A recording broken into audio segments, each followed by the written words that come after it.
আসসালামু আলাইকুম। শাকিল ম্যাথ টিউটোরিয়ালে আপনাদের সবাইকে স্বাগতম। তো আজকের ভিডিওটা মূলত এইচএসসি 26 ব্যাচ এবং এইচএসসি 27 ব্যাচের জন্য খুবই গুরুত্বপূর্ণ। কারণ আমরা আজকে এইচএসসি উচ্চতর গণিত বোর্ড অ্যানালাইসিস করব। মূলত এইচএসসি 26 যারা আছো, সামনে তোমাদের প্রি টেস্ট। তো এই প্রি টেস্টে তোমাদের অনেক কিছু গ্যাপ রয়ে গেছে উচ্চতর গণিতে। দেখা যাচ্ছে তোমাদের অনেক সিলেবাস বাকি আছে। তোমরা চেষ্টা করতেছো এত কম সময়ে এত বড় সিলেবাস কমপ্লিট করার, বাট তোমরা এটা করতে পারতেছো না। কিন্তু তোমরা চাইলেই মাত্র 2টি অথবা 3টি অধ্যায় পড়ে এ প্লাস আনতে পারবো উচ্চতর গণিতে, সেই বিষয়টা আমরা একটু দেখবো। এবং এইচএসসি 27 ব্যাচ তোমরা যারা আছো, তোমাদের তো মোটামুটি উচ্চতর গণিত সম্পর্কে বেশি একটা ধারণা নাই ইন্টারের। তো এই ভিডিওটা দেখলে তোমরা উচ্চতর গণিত সম্পর্কে একটু ধারণা পাবা যে কোন কোন চ্যাপ্টার গুলো একটু বেশি পড়া লাগবে, কোন কোন চ্যাপ্টার গুলো একটু কম পড়লেও চলবে, কোনগুলো পড়লে পাস আসবে, কোনগুলো পড়লে এ প্লাস আসবে। তো চলো শুরু করা যাক আজকের ভিডিওতে।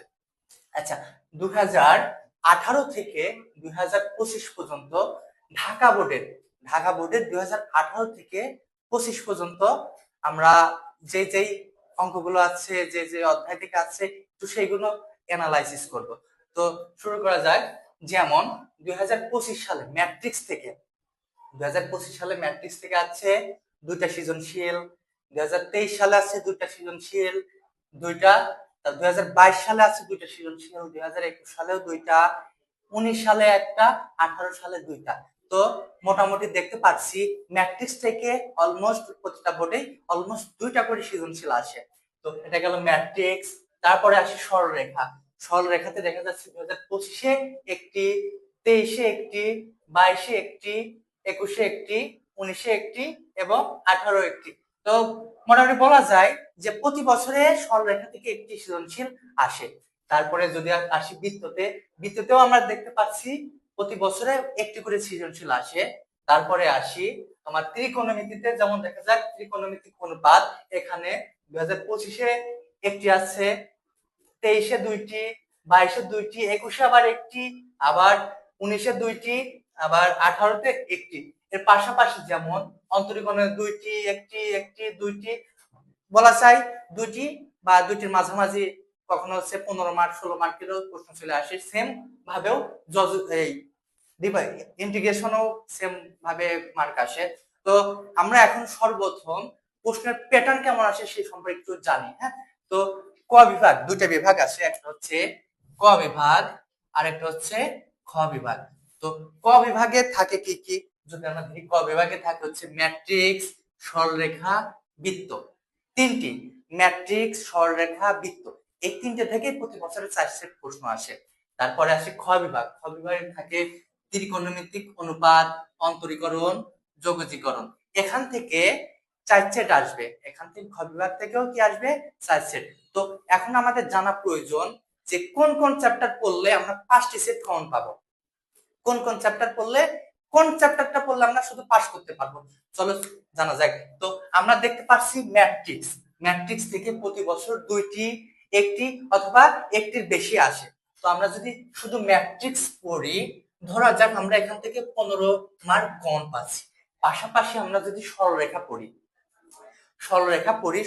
থেকে প্রত্যেক বছর 1 সেট কমন আসে। তো ধরা যায় যদি আমরা শুধু এই ম্যাট্রিক্সটা এবং সরলরেখা করি, এই দুটো অধ্যায় করি, তাহলে আমাদের মোটামুটি 30 মার্ক কমন চলে আসবে।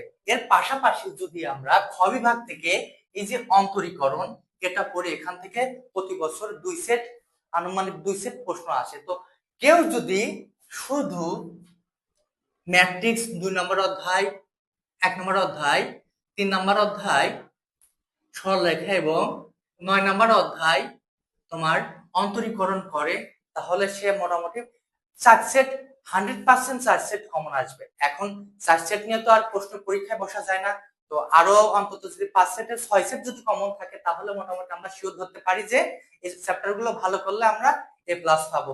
তো আর কোন চ্যাপ্টারটা করা যায়? তো আমরা এখানে 10টি চ্যাপ্টারে মাত্র 3টা চ্যাপ্টার টার্গেট করছি, ম্যাট্রিক্স, সরলরেখা, অন্তরীকরণ।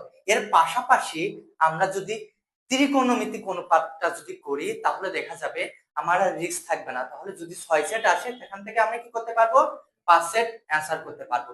তাহলে সবার শেষে আমি ভিডিওতে এটা বলতে চাই, যদি তুমি 1 এবং 3 নাম্বার অধ্যায় করো তাহলে তুমি এখান থেকে 30 মার্ক কমন পাবা।